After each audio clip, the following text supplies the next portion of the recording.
Each year, Microsoft Research hosts hundreds of influential speakers from around the world, including leading scientists, renowned experts in technology, book authors, and leading academics, and makes videos of these lectures freely available.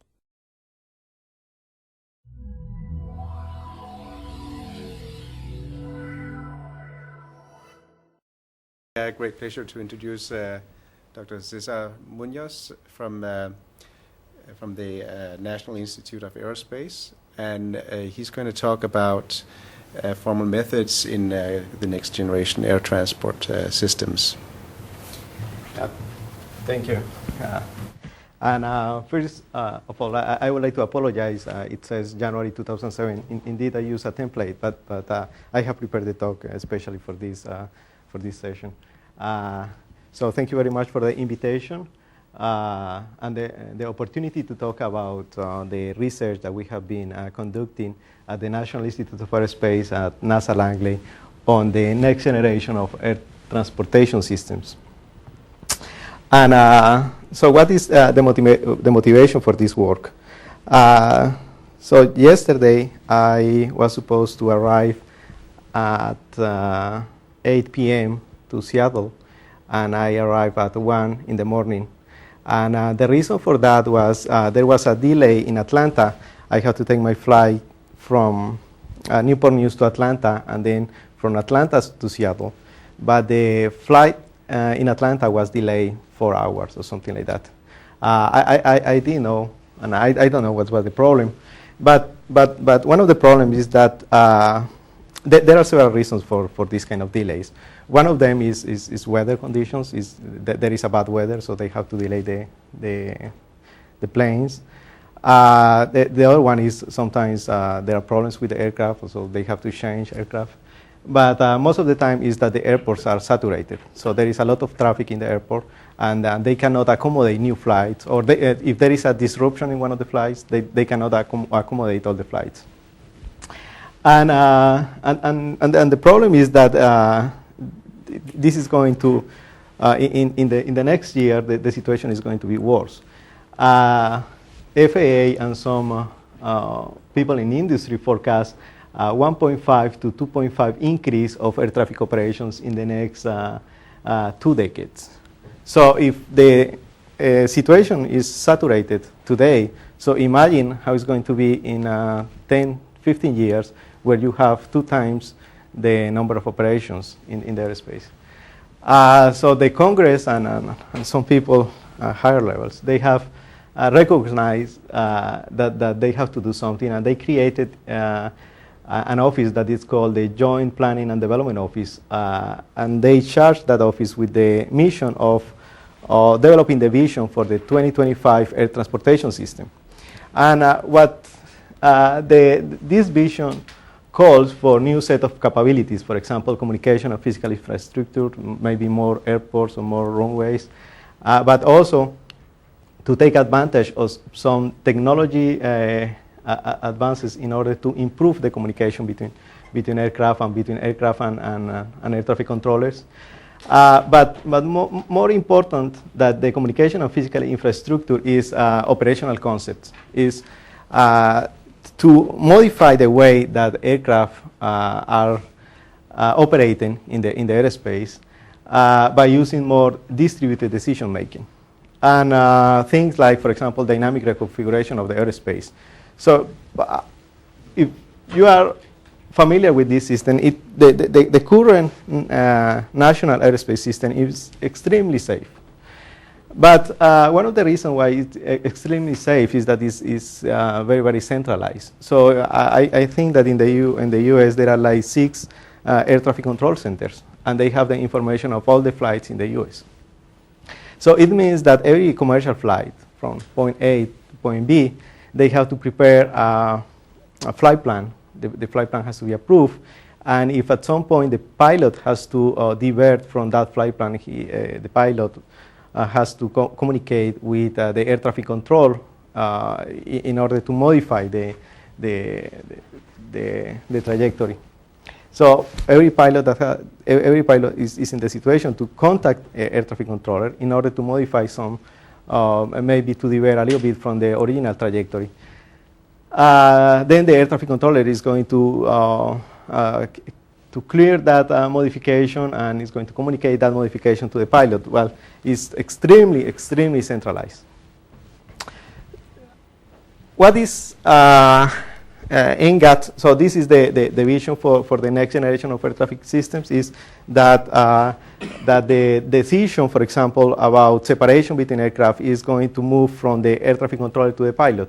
So the pilot is going to be responsible for being separated with other aircraft. It's more or less the situation that you have when you are driving a car. So you don't have an air traffic controller telling you how to separate from other cars. But you know, for example, by knowing the situation of all the other cars in the highway, that you can increase your speed or decrease your speed, and you are not going to collide with them. So this is the kind of situation that we want in the aerospace, where pilots are going to be responsible for separation with other aircraft in the aerospace. Well, yeah, it's a good idea. Why? Because the aerospace is big. I mean, the current separation between aircraft is like the minimum separation between aircraft is 5 nautical miles. And 5 nautical miles is a lot of space. And the reason why you have 5 nautical miles is that the technology that you had at that time, for example, radar, was not very good. So they have to accommodate for this kind of thing. But now the situation is a little bit different, because you are able to predict, you are able to know the position of an aircraft at a higher level. So the fact that the pilot knows from GPS or whatever the exact position, the idea is to give the pilot more autonomy within a certain area? Yeah, the idea is that because the pilot has more information, is aware of the situation, of the airspace situation, maybe he can take decisions that the air traffic controller was taking for him. And the air traffic controller was taking those decisions because the air traffic controller has the radar, and the pilot didn't have the information at that point. Is the vision for autonomy mostly in the center area, and then in the approach area still having centralized control? Yeah, this is right. So the vision is there are essentially two phases. One that is called en route, where you have point-to-point and a free flight kind of environment where pilots are responsible for separation. But then you have terminal area. And in the terminal area, of course, you have a lot more restrictions because you have several airplanes coming to a common point. So for terminal area, the idea is that the responsibility is going to be the air traffic controller, or at least some entity that is taking the role of the air traffic controllers at the airport. So some kind of centralized information. More questions? I would just point out that that's how ship's captains have been doing it for the last 3,000 years. Okay. Water and air are pretty different. The transport mediums. Yeah. Yeah, well, in the air you have a 3D aerospace, so it's the problem is a little bit more complicated. So what is NGATS? NGATS. So the next gen is a huge project, and there are several organizations involved in the next gen vision. FAA, Department of Transportation, Department of Energy, Homeland Security. But I'm not going to talk about all those organizations. I'm going to talk about the work that we are doing at NASA.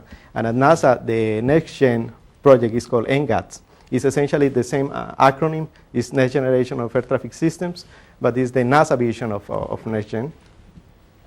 And one of the objectives of NGAT is to be able to triple the aviation system throughput in all weather conditions within 10 years. And the director of the aviation safety program at NASA, Amy Pritchett, says that NextGen is the biggest engineering challenge ever. So I'm going to talk about the formal methods work that we are doing in this area. So what is the problem with the next generation of air traffic management systems? Is that you have two competing objectives. In one side, you want to increase air traffic capacity, so you want to put more aircraft in the airspace.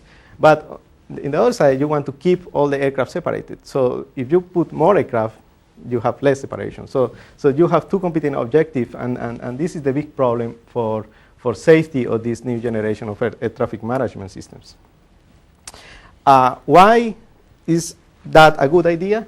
Well, I mentioned this before because there is some technology that you didn't have 40 years ago. For example, GPS and differential GPS, you are able to know with a high accuracy the position and the velocity information of an aircraft. There is something called automatic dependent surveillance broadcast that essentially is a communication protocol between aircraft. And the way it works is every aircraft is supposed to broadcast the state information to all the other aircraft in a radius of 100 nautical miles. So within an aircraft, you know the position of all the other aircraft, not only the position, but the velocity information, the state information of all the other aircraft within a radius of 100 nautical miles. And now you can put a computer there, you have a lot of memory, you have a lot of processors. So there are some technology that you can take advantage of that technology in the new concept operations. A few years ago, I had the opportunity to fly using one of these experiments for a new concept for air traffic management, and the pilot was using a GPS, a normal GPS, the GPS that you buy for $100, $200, but you have another GPS in the aircraft. So I asked him why he's using this cheap GPS instead of the GPS that is in the aircraft. And the reason is that the GPS that you have in the aircraft is certified. But because it's certified, it takes 10 years, more than 10 years to certify that device. Well, in 10 years, the GPS technology has advanced a lot. So actually, the accuracy that he gets with the new GPS is much better than the accuracy that he has with the $10,000 GPS that is in the aircraft. So, but this is the kind of problems that we have. It's not only technological problem. It's not that we can put this kind of devices in the aircraft, but it's that it takes some time to certify the systems, and then you have to fight with the unions, you have to fight with the pilot, you have to fight with the users that they don't want more automation in the aircraft. Well, more important than all these, or equally important as all these devices is a new set of operational concepts that are based on distributed and autonomous systems. The idea that you can give some responsibility to the pilots that previously was for the air traffic controllers. And this is the cockpit of the future. Mm-hmm. So you have an aircraft that is, there are some autonomous pilots, but then just in case, if there is an emergency, you have a pilot there in a glass box, just because you never know what is going to happen.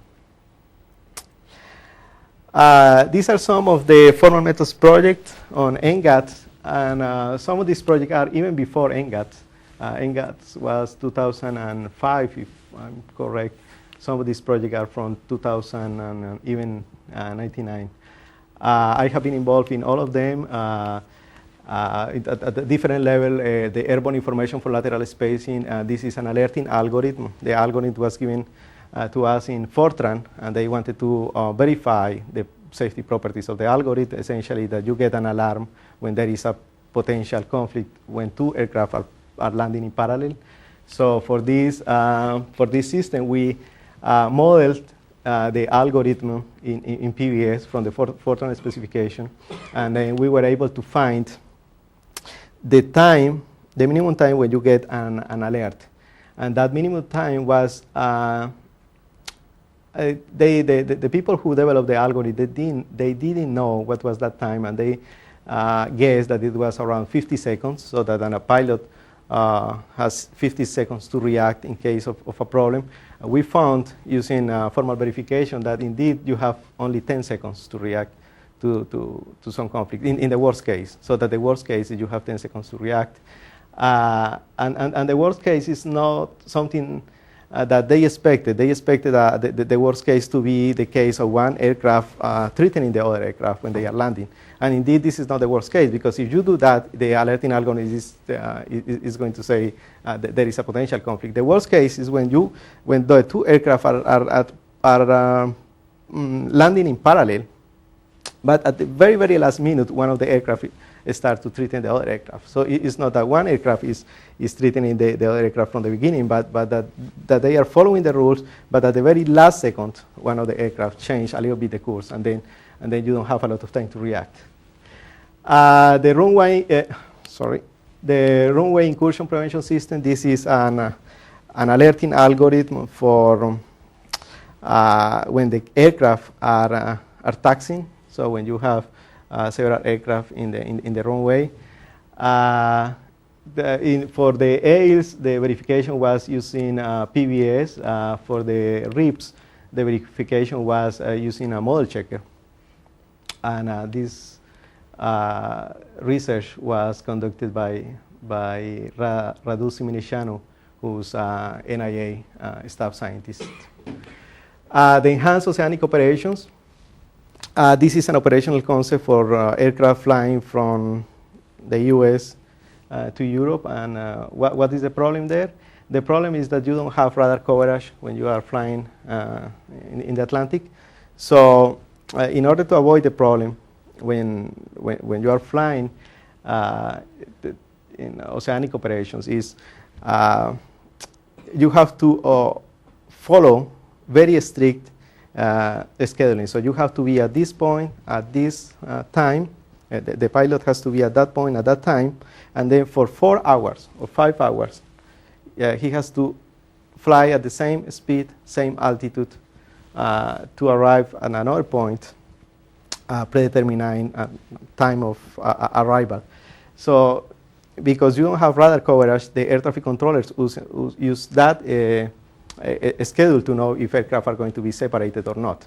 So the idea now is that using ADS-B and GPS, so you can give some of the separation responsibility to the pilot. And for example, if the pilot decides at some point to go up or to go down to slow because he wants to arrive a little bit early, so the pilot has all the information in order to execute those maneuvers.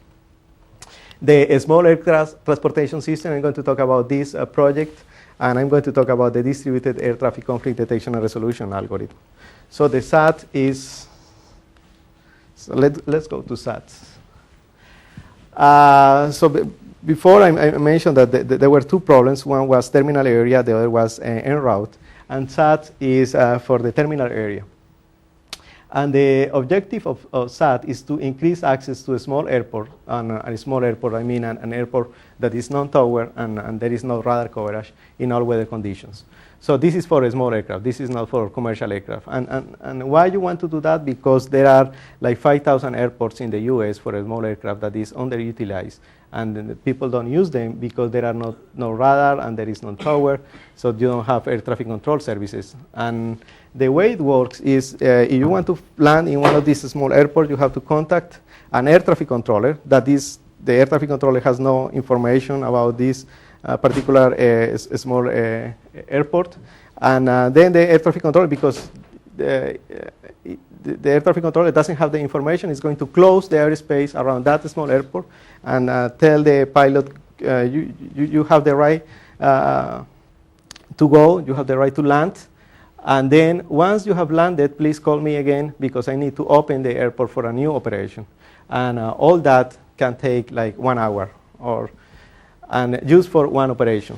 So the idea is that you want to increase access to this airport and allow, for example, several aircraft to land, not simultaneously, but within 1 hour. And a revolutionary aspect of this approach is that we want to provide air traffic control capabilities using a software system. So you don't want to build a tower in these airports because that's very expensive, and then you have to pay an air traffic controller to be there. So the idea is we are going to provide minimal air traffic controller capabilities using a computer in the runway. And that's the SATS operational concept. So pilots are going to be responsible for maintaining separation, a minimum separation with other aircraft in this special airspace that is the self-controlled airspace. The radius of this airspace is 10 nautical miles. And then there is a system here called the airport management model that provides basic capabilities to the aircraft flying in this self-controlled airspace. And of course, you assume that the aircraft are equipped with, for example, ADS-B and GPS. So why keep a centralized piece of hardware why can't the pilots keep the separation just based on ADS-B? I'm not sure if I can answer that question. The people involved in the design of this operational concept, they thought that it was the airspace, the terminal area, you have a lot of constraints. And one of the problems is you have to give a sequencing number to every aircraft. And then if you give for landing, and to have an operational concept where every pilot has to agree in the sequencing number, that's a little bit, it's a complex problem. So they decided to put the airport management model instead of that distributed That's exactly what happens when the pilots can see each other. In uncontrolled airspace, when there's good visibility, the pilots talk to each other and somehow agree who will land first and who will land second. And not so many people get killed. Yeah. But oral communication in aircraft is not very good. So there are some misunderstandings, and voice is not a very good protocol. And the other problem is that this is not a linear system. This is a T, so you have aircraft coming from the left and aircraft coming from the right. So to decide which one is first is a little bit complicated. So you assume that there is a handshaking or something like that. So instead of the handshaking, there is this system that is centralized and is going to provide that information to the pilots. So what are the safety issues? One of the questions is, so now that they have developed this operational concept and they have the AMM, is how many simultaneous operations are supported by the concept? So is there a limit on the number of operations, or 3, 4, 5, or maybe the concept allows for an infinite number of aircraft in this airspace? You have to prove that the aircraft eventually land or depart the SCA. You want to know what is the minimum separation between the aircraft allowed by the operational concept. And what happens if you don't have an AMM? Assume that the aircraft are using this SCA, but this is AMM is the centralized system there, and assume that the AMM is not working anymore. So is there a problem with the loss of the AMM? So the way we we analyzed this operational concept was to discretize the SCA. And essentially you have 1, 2, 3, 4, 5, 6, 7, 8, 9 regions in the SCA. And this is just for the departing. But this is just for landing. For departing, there are other regions that we have to consider. But just to simplify the problem, let's talk about the landing problem only. So the idea with the operational concept is that pilots fly to something that is called holding 3000, and the situation is symmetric. You have left and right. So they fly to 3000. Sorry, this is wrong. This is 3000. They fly to some point at 3000. Then they descend to a holding pattern at 2000 feet. And then from the 2000, they initiate the approach, and they go base and then final. And sometimes they have to perform a misapproach. So this is the misapproach region. And you have the symmetric situation for the left. So you have aircraft coming to 3000, and sometimes you have from the right, and sometimes you have aircraft coming to the 3000 from the left. And there is something that is not shown here, but there is a way to directly go to base without going to the holding pattern. So it's a little bit more complicated than this, but you get the idea. So now the concept operation is composed of several rules. There are like 24 rules, and those rules tell the pilot and how to behave in the game. So for example, this is the approach initiation rule. It says that an aircraft may initiate the approach if the aircraft is the lead aircraft So if this aircraft is number 1, or if there is not any other aircraft in the airspace. So this is the rule for a pilot to go from this holding pattern at 2,000 feet to go from this point to the base segment.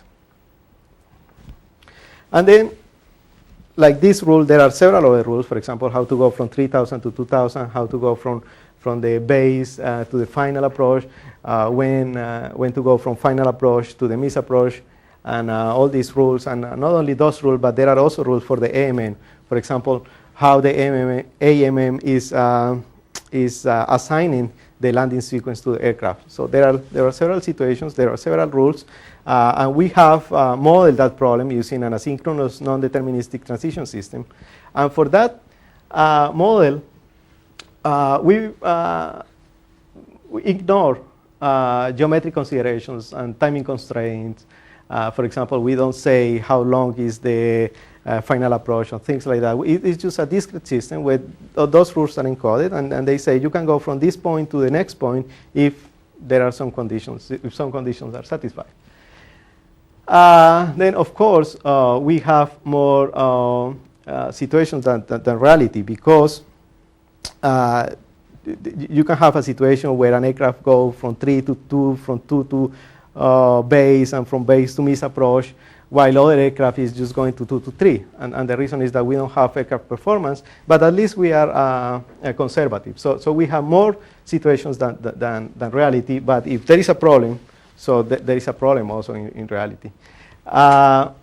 If we include the lateral entries and departure operations, this is a system with 54,000 states, and the diameter of that state is 40.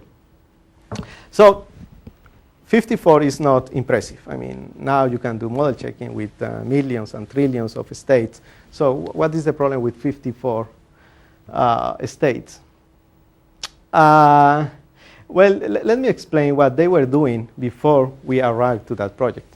What they were doing, they had a big table, and in that table they have paper aircraft, and they have in the table they have the circle of the SCA and the T for the approach, and they were playing with the aircraft. So they were saying things like, of course, sitting around that table, you have air traffic controllers, pilot, software engineers, and they were saying, what happened if the lead aircraft performed a misapproach, and what happened with the second aircraft, and things like that. And that was the way they were modeling the problem. So, and then if they wanted to explore all the possibilities, of course, they have to go to something like 50,000 reachable states.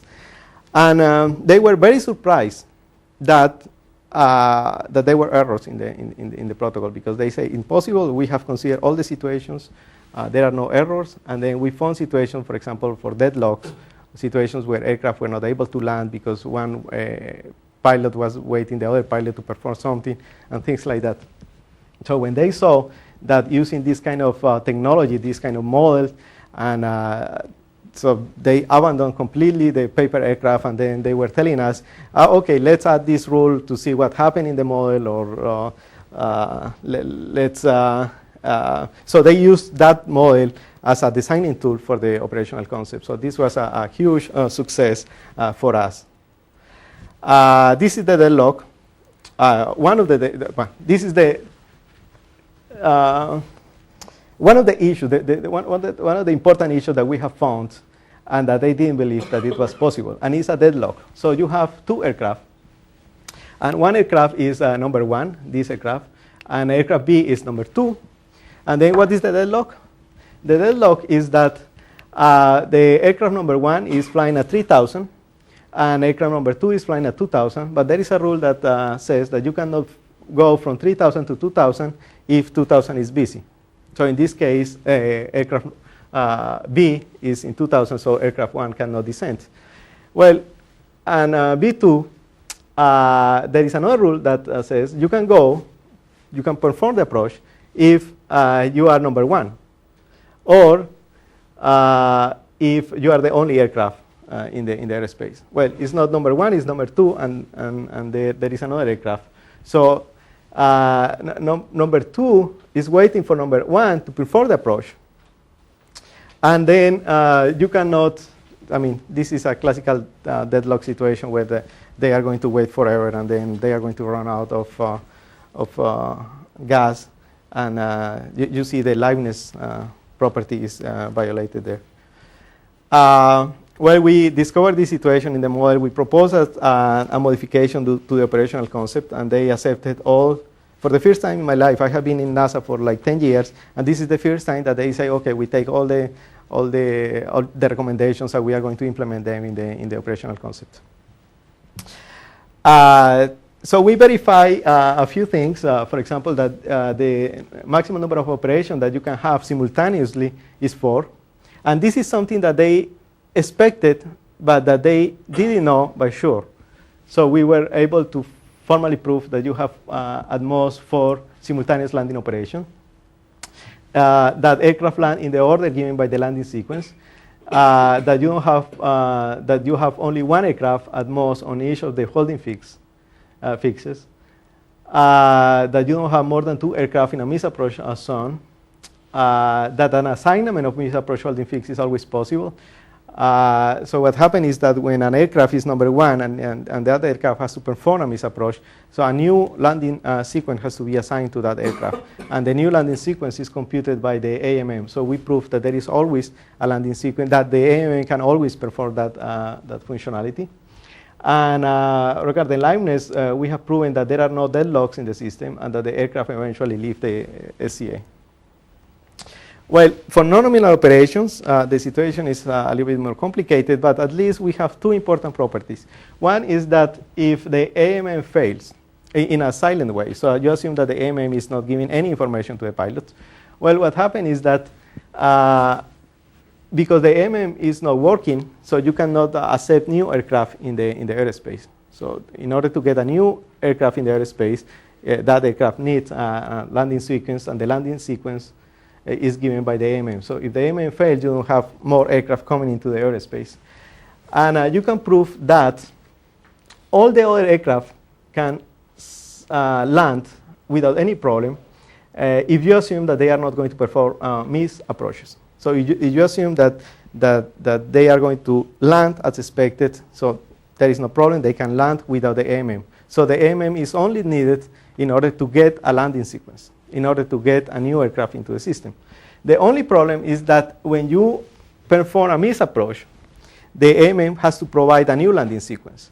So if the AMM is not able to provide a new landing sequence because it fails, so you can still prove all these properties if you assume that in that case, in that special case, the pilots are able to decide the landing sequence. So in that case, the backup is to go to voice communication, and what we were talking before, the pilots are going to agree what is the landing sequence, and then in that case you can land safely. Well, this model is not perfect, and of course the reason is that you have a discretization of the airspace. So if you have 2 aircraft in this position, for example, this aircraft is in the base and this aircraft is in the final approach. So you don't know if the aircraft are separated, like in this case, or if the aircraft are very close but in different regions. So we want to add more information to the model in order to avoid these kind of situations. We want to prove that if you follow, What would you do with this information? I mean, by the time you've allowed the second aircraft in, the only thing he's allowed to do is follow that path. What you want to do there is you want to modify the operational concept in such a way that you don't allow these kind of situations. For example, by requiring some minimal distance when you enter into the final approach, and also by assuming that there are bound on the velocity of the aircraft. So if you assume that there is a minimum distance that you have to maintain and that the velocity of that the speed of the aircraft is bounded, then maybe you can prove properties about the separation between the aircraft. And this is exactly what we did. So the discrete rule said that an aircraft may initiate the approach if it is the lead aircraft. No, if the lead aircraft is currently in the approach, or if this is the first craft in the landing sequence. But then, if you want to prove separation between aircraft, you have to add this part in red that it says before you initiate the approach, you need a initial linear separation of at least something here that we call SO. So you assume that now you cannot initiate if you don't have a minimal separation between this aircraft and the next aircraft in the landing sequence. And then, because we want to prove separation properties, we need to add information about the geometry of the SCA, and especially about the length of the segments, the base segment, the final segment, the misapproach segment, and you have to assume that there is a speed that the speed of the aircraft is bounded between a Bmin and Bmax. Intentionally, everything here is a variable. And the reason is that we want to prove the properties for arbitrary values of Bmin, length, Bo. We are not interested in a particular value, in proving the property for particular values, because the geometry of the SCA is not the same in every airport. So in some airports you have a smaller T, in some airports you have a bigger T. There are different kind of aircraft. So in some airports you want to allow the aircraft with, for example, jets. In other aircraft you want to accept only propellers, and those aircraft have different speeds. So everything is a parameter here.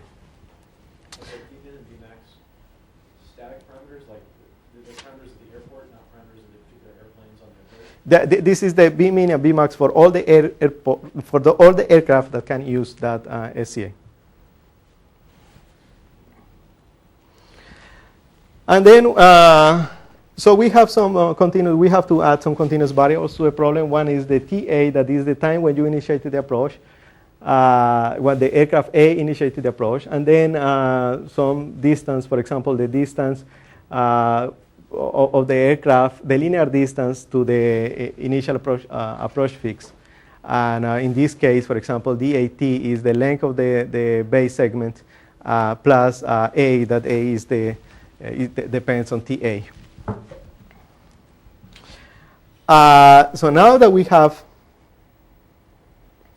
all these continuous variables, we can express our model in a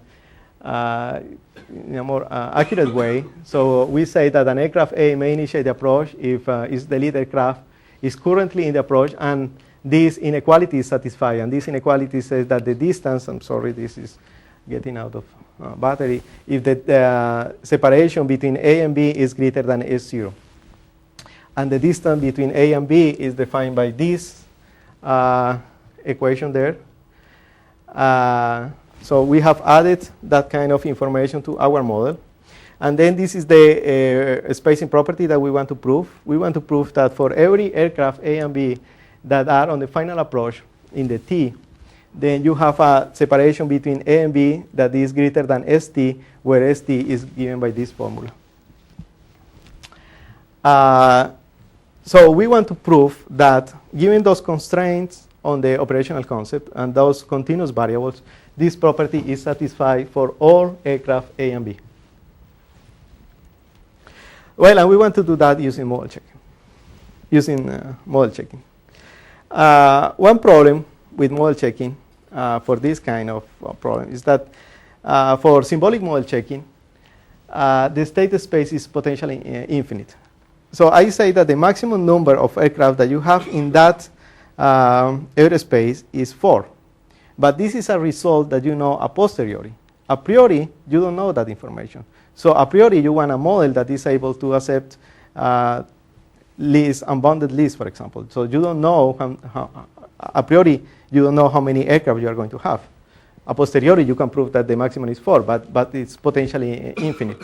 For example, the landing sequence is an integer. The fact that this integer for this particular concept operation is only 0 to 3, I mean, it's a consequence of the operational concept. It's not something that we can impose from the beginning. We can use an explicit model checker, and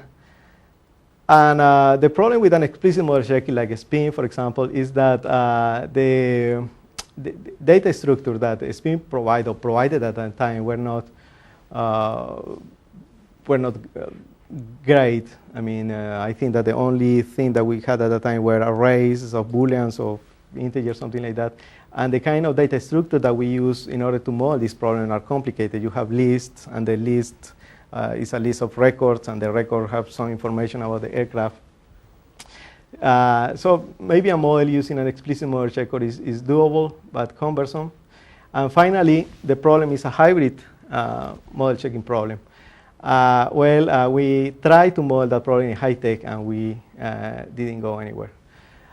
So what kind of model checker can we use for that? And Leonardo was supposed to be here. With Leonardo, we were able to model SATs in SAL, in the Symbolic Analysis Laboratory for SRI, and then he was able to prove some of the properties that we proved in our previous verification effort. But in his case, he has to bound everything. For example, the landing sequence, I mean, he has to hard code those kind of information. Well, so here you list model checkers as tools, spin, symbolic. But what problem domain is your input in? It looks like a hybrid system. Yeah. Whereas symbolic model checker is an explicit. No, for this. Yeah, no, for the symbolic model checking, I'm just talking about the problem without the continuous variables. So there are two problems. One is the discretized version, and then. And in SAL, it was done by bounded model checking. In SAL, it was no, it was a symbolic model checker. It was. Using the symbolic. Yeah, but then. First of all, he has to modify the SAL model checker because he was not able to handle this situation. And second, the variables were bounded instead of in our model.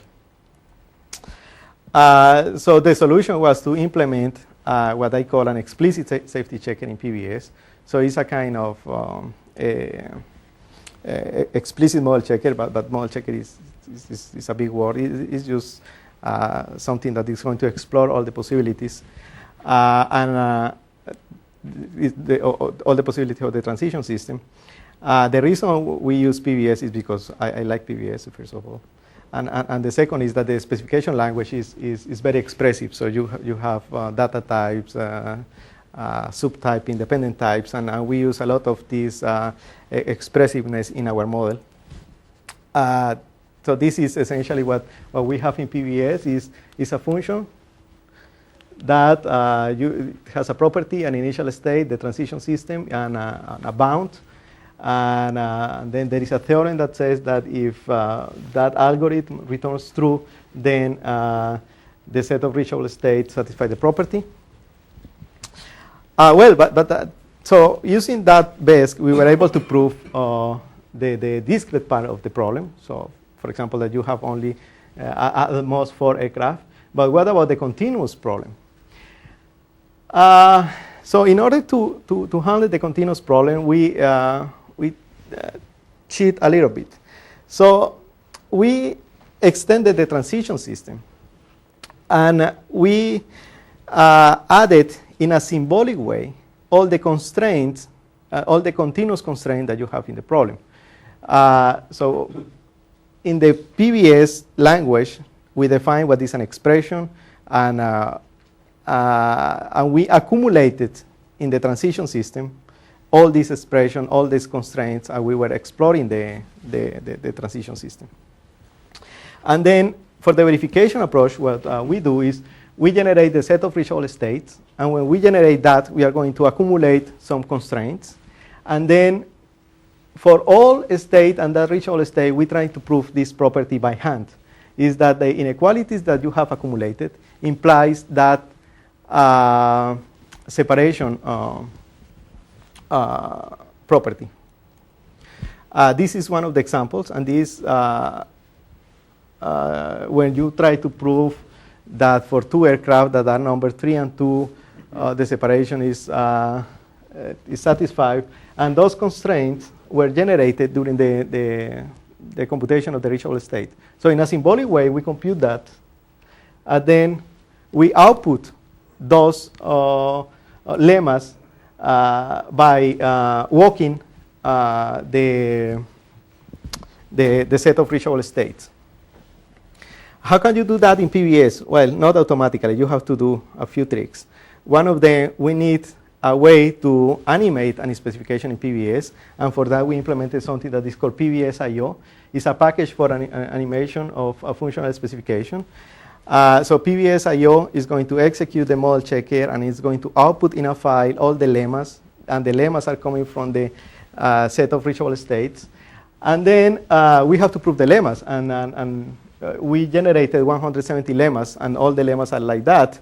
And I mean, you have to prove them. So we built another tool that is called Prooflight. If you have used PBS, you know that PBS is an interactive theorem prover. So you have to do all the proof by hand. Well, with Prooflight, you can write proof scripts, and then you can apply those proof scripts in batch mode. So we wrote that tool, and we wrote proof script for proving all the lemmas, the separation lemmas, and they are proven automatically. So you execute PBS.io in order to animate the explicit model checker and to generate the lemmas, and then using Prooflight, all these lemmas are going to be proven in an automatic way. Okay, in practice, why do they care? And they care because now they want to use, they don't care a lot about the spacing property, but there is something that they care a lot, and is given a configuration of the SCA. So let's say that this SCA has a base segment of 5 nautical miles, a final approach of 10 nautical miles, minimum speed and maximum speed. They want to know what is that separation that they need at the beginning in the operational concept in order to guarantee some separation for all aircraft. And then you can plug now, using PBS.io, by the way, you can plug those numbers, and then you get the minimum separation for a given separation that you want. So if you want 3 nautical mile separation, and this is the configuration of the SCA, so the initial separation that you need is 6 nautical miles. So for all the situations, assuming that these are the parameters of the aircraft, and this is the configuration of the SCA, you can guarantee 3 nautical miles. A non-convex optimization problem. Or is it just convex? I'm not sure. Zero is your objective function. Uh-huh. You want to be minimized. Yeah, but we didn't solve that way. I'm not sure if this is the optimal solution. Okay. This is one of the solutions. Okay. So maybe you can have 5 nautical miles. I don't know. This is a bound. This is a bound on the spacing that you need. How do you get the initial number? You guess or you just... How do you get what? 6. Yeah, 6 is computed. And it's computed from 3, from the configuration, from this, and from that 3 over there. The sense in which it's not optimal is that there may be a different set of rules for a different set of operation rules. For example. That would narrow the gap between S0. Yeah, but also, it's not only that, but also this number is computed using some approximations. I mean, you bound, given this information, you bound the final answer. So maybe there is a better answer for SO. Probably not, I don't know. Yeah, let me very quickly go to the next problem, because I have only 10 minutes. I'm sorry about that. The next problem is en route. And en route is that, as I said before, the responsibility for separation resides in the air traffic controller. And tomorrow, in the system of the future, we want to give that responsibility to the pilot. Not really to the pilot, but it's distributed between the pilot and the air traffic controllers. So essentially, you want to avoid situations where one aircraft climb and the other aircraft climb, for example, and then you have a collision in midair. And this kind of situation happened in 2003 in Germany, where both aircraft were using TCAS, and the TCAS in one of the systems told the pilot to go up, and the other pilot was supposed to use TCAS, but instead of that, called the air traffic controller, and the air traffic controller told him to go up at the same time, and the aircraft collide in midair. Well, we have developed something that we call KB3D, is a conflict detection and resolution algorithm. I have a simulation of that algorithm. Let me, yeah. I mean, if you've got a system that told them the right answers and one pilot ignored it, how can you fix that with a new system? No, I mean, what happened is that the pilot was using TCAS. I mean, the pilot was trying to guess what TCAS was doing. So maybe it is not known if the problem was TCAS or was that the air traffic controller was giving the wrong answer to the pilot, or if it was a TCAS problem in the side of the air traffic controller. Yeah, but the problem is that you have an air traffic controller. Did they all speak one language, or were there Tower of Babel? One of them was a Russian pilot, and the other one was a German pilot. German or I don't remember now. Yeah, one of them was a Russian pilot. Okay, this is a KB3D. So use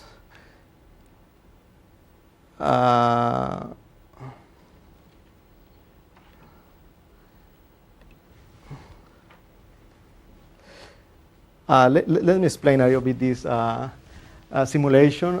This is the top view of the airspace. This is the vertical view of the airspace.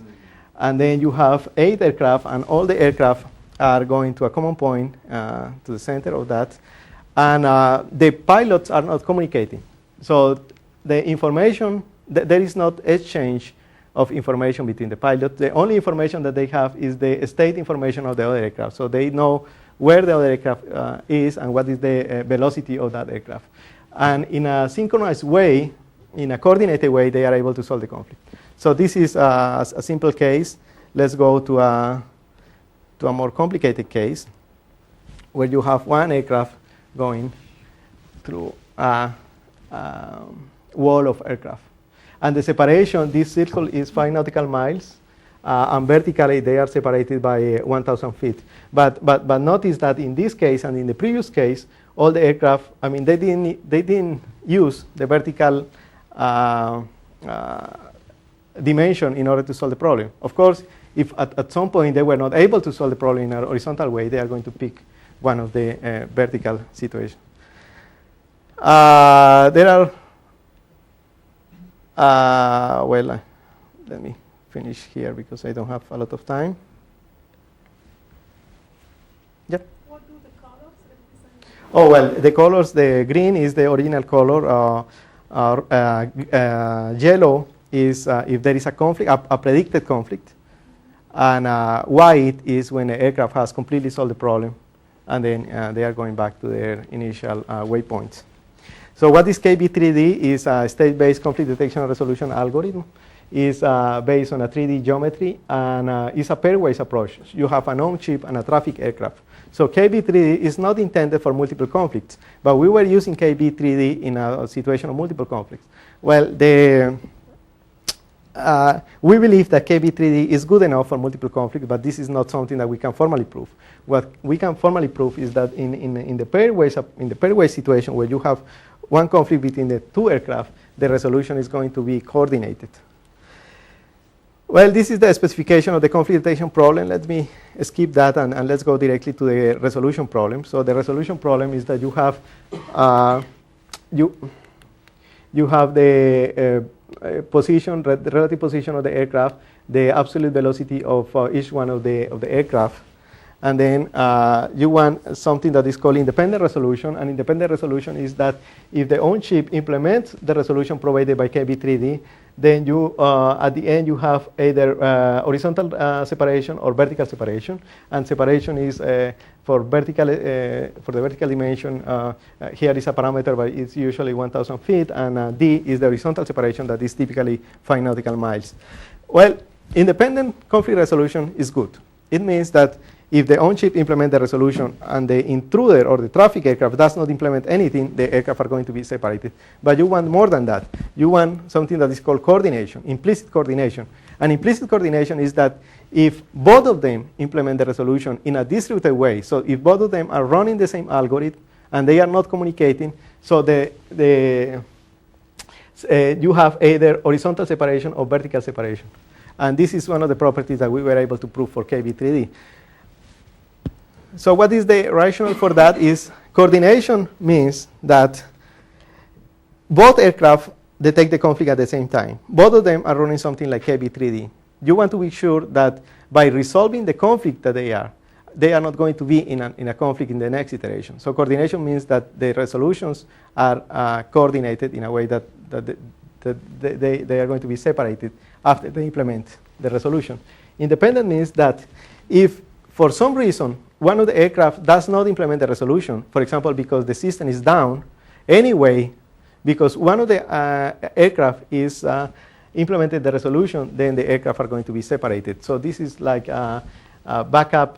This is the backup case for the algorithm.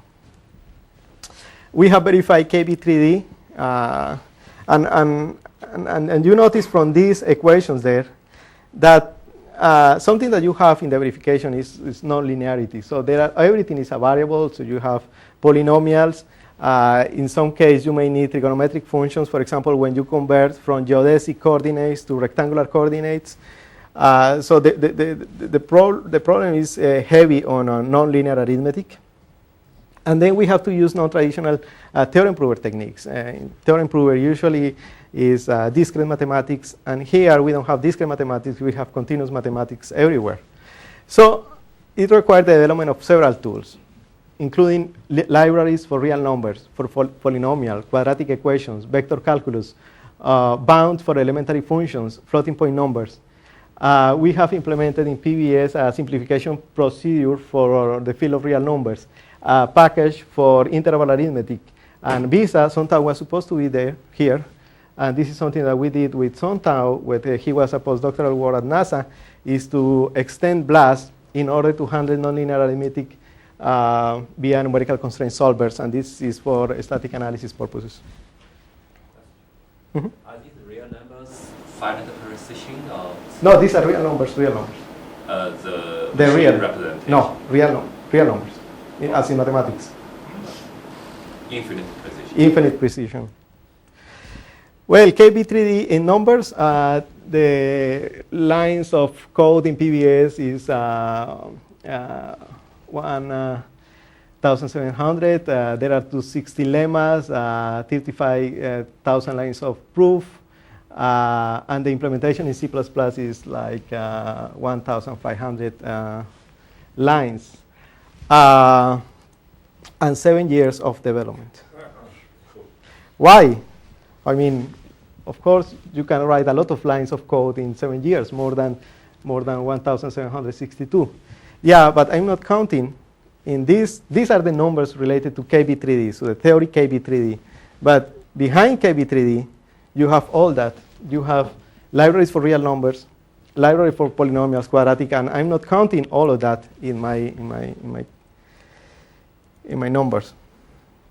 Are you worried about the numbers in C++? Mm-hmm. Yeah, I'm going to tell you a little story about that.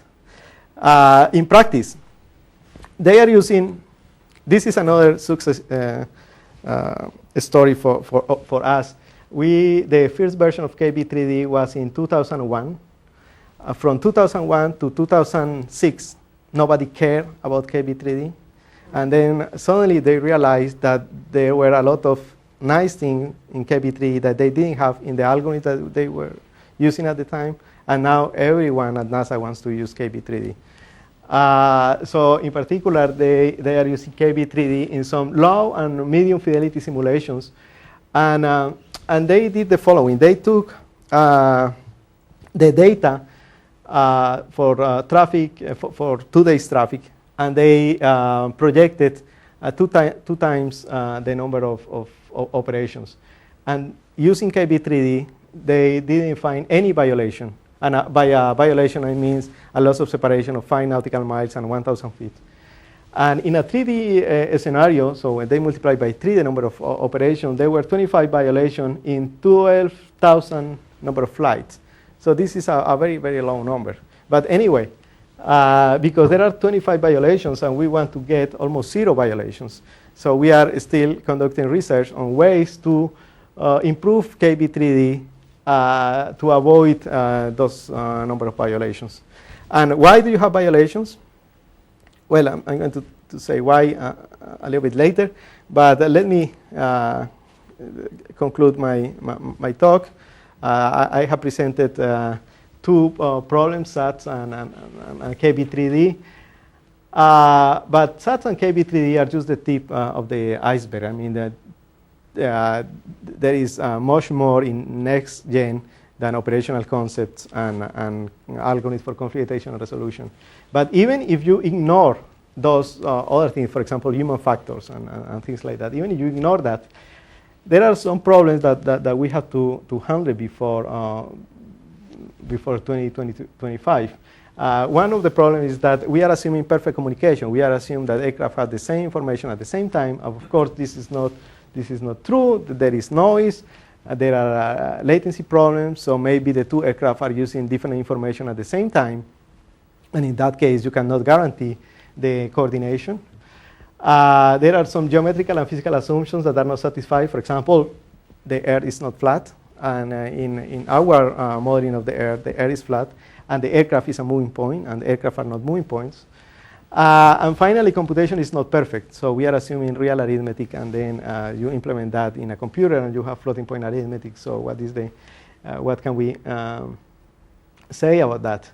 And my last point is tools. Yeah, sometimes you talk about this kind of problem, and they say, yeah, well, you have to, maybe the logic, the algorithm is a little bit complicated, it's a little bit involved, but I mean, the theory is there. Yeah, sure. The theory for this kind of verification is there, but you need more than the theory. You need tools that support the validation of those problems using the theory that you have at hand. For example, we started doing a library for real numbers in PBS because there was nothing available at that time, and a library for real numbers, it takes time. So, well, we need more things like that. We need libraries, we need automation tools, we need strategies. So, my final slide is two rhetorical questions. Is all this necessary? Is all this sufficient? Of course, you know the answer, but sometimes during this process we forgot the answers. And is all this necessary? Well, some of these lemmas are really, really complicated to prove. I mean, in the sense that you want to prove the separation, given some constraints, some bounds, on, for example, the heading of the aircraft and things like that. And then you say, well, why not, instead of proving that, we use a Java program, and then we explore a lot of possibilities, and then if it is true, then we say that it's true, and we add an axiom and that. And there was a particular property that we were not able to prove very easily in one of our theories. And we say, okay, let's simulate that in a Java program to see if the simulation is true. So we were able to simulate 4.5 10 to the 13 cases. And then after 1 week, there was one case where the property was violated. So yeah, sometimes it's necessary to prove formally some properties. Yeah, indeed, it's a very strange case because those cases are coming from a discretization of the airspace. And when you discretize in a thinner way, then you find a violation that you didn't find originally. And this is a discretization for an angle. And I think that it worked for a discretization of 2 degrees, but it failed for a discretization of 1 degree. So yeah, sometimes it is necessary to do all this work. Is all this sufficient? And then, yeah, I did an experiment that this was kind of funny. So we have proven that KB3D is coordinated in the sense that you have 1 aircraft, 2 aircraft, and they are running KB3D, the resolutions are coordinated. Well, let's say that 1 aircraft is implemented the KB3D in C++, and the other aircraft is implemented the KB3D in Java. So I run the simulation, and oh, surprise, the resolution was not coordinated. I said, well, there should be a problem with one of the programs. So I implemented C++, resolution coordinated, Java, resolution coordinated, Java, C++, non-coordinated. So what's going on? Well, the problem is that real arithmetic. And the problem is that I didn't know that, but someone explained to me that the floating point arithmetic that is implemented in Java and in C++, there is something that is the rounding mode of the floating point arithmetic, and that default rounding mode is different in the language. So in Java, there is a default. In C++, is architecture dependent. So in C++, the rounding mode for the floating point arithmetic depends on the compiler. And in Java, it depends, it is by default. So the problem was that because I was using different floating point arithmetic in both programs, so there is a case where you have to evaluate an expression, and depending on the sign of that expression, you go to the left or to the right. Well, it was in that segment where the resolution was not coordinated. If that tiny difference is enough to cause a crash, would not the real world cause a crash because the different aircraft measure different things at different times by different devices? Yeah, if C++, if correct C clashes with correct Java, at least on double precision, is this safe for the real world? Yeah, well, I am exaggerating a little bit because what happened is that these algorithms are running every second. So, and that situation where you get a non-coordinated, it happens at one time. But in the next iteration, the error is big enough in order to get the coordination. So in one iteration, you get a non-coordinated resolution, but in the next one, you get a resolution that is good because, it's very improbable that you are going to be in that very, very particular situation where the resolution is not coordinated for a long time. And the other thing that we are doing is with a student from École Polytechnique, we are analyzing the floating point arithmetic, and we want to provide a guarantee that resolutions provided by KB3D are coordinated even in the presence of errors in the floating point arithmetic. Well, I have finished my presentation. Thank you very much for your patience.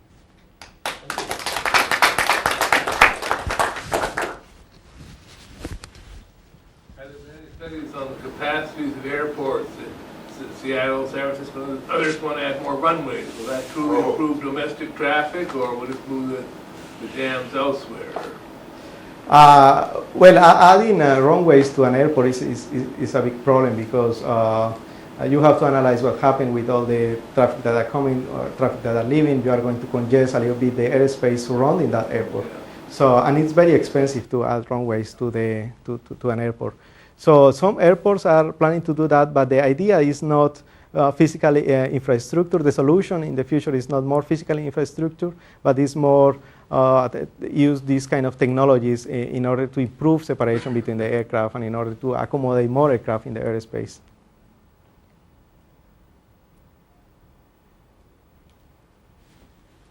In good visibility, everything you've described in the last hour is supposed to be done by a pilot with one pair of eyes, one brain, and optionally one radio. Well, it depends because it depends. There are two ways. There is the instrument flight rules and the visual flight rules. Yes. And in some situations, pilots have to fly the instrument flight rules, so they can see. Under But visual flight rules, it's switch your brain. Yeah, for SATs, for example, for the small aircraft transportation system, pilots are supposed to use visual rule first. And then they are going to use an operational concept like this one in bad weather conditions where they don't have good visibility and they have to rely on software. So what's your experience of certifying C++ or Java program? Are you actually certifying a model, verifying a model of it, or the actual program? Well, we don't certify in the sense of we don't provide. That we have to be very careful with this when we present this work because certification for FAA means some kind of legal procedure. But let's say that we verify.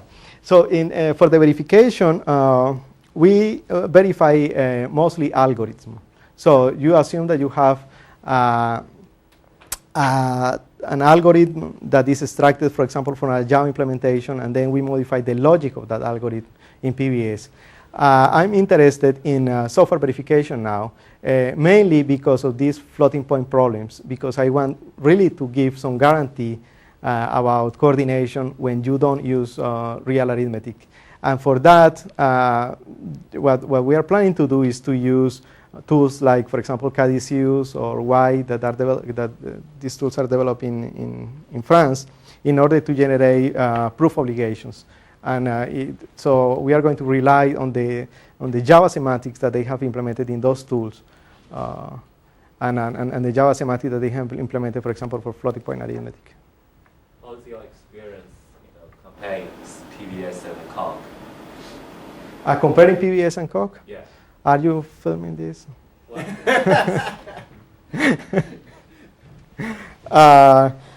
Well, I think that, well, I did my thesis in when I was working for the Coq group, and now I'm working in PBS, and I did my postdoc in the group that developed PBS, and now I'm using PBS. Well, I think that You're still no, what I'm doing, I'm stealing ideas from Coq in PBS. For example, some of the strategies that they develop for the field of real numbers, we are implementing those strategies in PBS. I mean, the same people who developed the tactic in Coq visited me a few years ago, and we implemented that strategy in PBS. But I think that the purpose of PBS and Coq is a little bit different. Maybe it has changed a little bit. But in PBS, you have a lot of decision procedures, for example, that you didn't have in Coq. And for some of these proofs, you really need automation. I mean, some of these proofs are trivial in a mathematical way. To prove that an expression is bounded, for example, is not that difficult. But to prove that formally in a theorem prover is a lot of work. And then, so you need automation, and in PBS, I think that you have that kind of automation. But I'm not following Coq, and maybe they have implemented already some of those strategies in Coq. And I'm going to visit Coq, the group, this summer. So I'm going to learn more about what they are doing, especially for floating point numbers. And we are going to implement those ideas in PBS. C++ does rounding the wrong way, because Java does it a good default, round to even. And you'd think that just laziness would make people round correctly, that is, round to even by default. So who does it wrong? Which C++ does it wrong? I was in a Linux machine, so and using GCC. I don't know.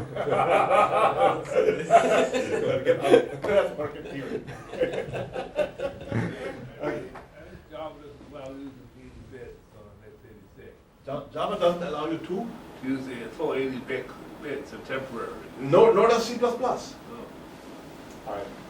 Well, okay. Thank you. Do it again.